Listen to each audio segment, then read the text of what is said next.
Did Lil Baby really have Offset beat up and stripped of his chains in Atlanta? It's an evil world we live in. Some people are saying that it's 100% factual. Then again, one of these women also called herself the female rapper Whitney Houston, and from what I've seen and heard, she has nothing in common with Whitney. Back against the ropes, I come out swinging cause I'm from the jungle. But either way, Akbar V got into it with Cardi B on Twitter and dragged Cardi's husband Offset into the beef, claiming that he got beat up and robbed by the 4 Pockets Full Clique and Lil Baby. Now I know, it's hard to believe that Lil Baby, who just received a humanitarian award for his charity work, would do such a thing. First off, I want to say it's an honor to even be acknowledged. But crazier things have happened. Akbar said that Offset allegedly called her on the phone to talk about what she was exposing online. I just want to talk to him. And Offset quickly denied that he ever tried to call her and tweeted, "Anyone who ever played with me got blitzed. Ask around." But there are no rumors about Lil Baby getting beat up or jumped, so Offset was seemingly trying to say that this alleged jumping never happened. He's still denying it. But of course he would say that because no one wants to be publicly humiliated, right? I know that's right.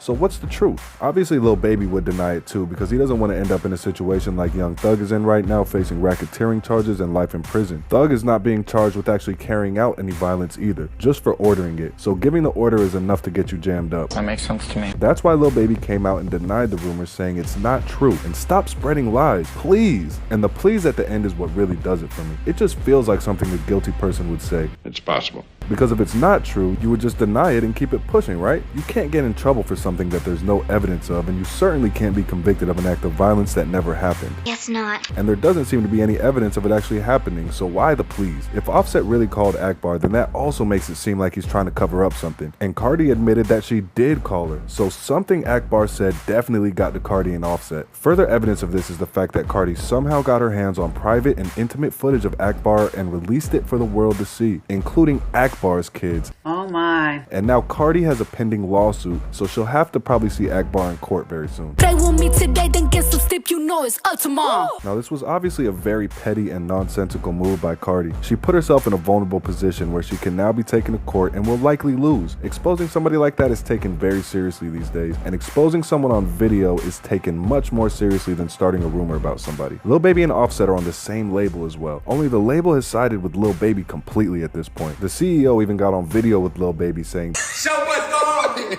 and publicly went back and forth on Twitter with Offset, saying that he has always been a problem. The label is even suing Offset for trying to cut them out of their portion of his solo album sales, and Offset is suing them, saying that he doesn't owe them anything from his solo album because he was in a group deal with the Migos, not a solo deal. Messy. So is all this drama further evidence of the incident in question, or should we believe Offset and Lil Baby who say nothing happened? If you ask me, something definitely happened. Until someone pops out with a chain picture, we won't know if they actually stripped him of his jewelry and clothing, but I do think that they had some type of altercation because tensions are higher than ever at QC, and Akbar bringing up the jumping allegations seem to really get Cardi and Offset fired up to another level. The defensiveness is the smoke, and where there's smoke, there's fire.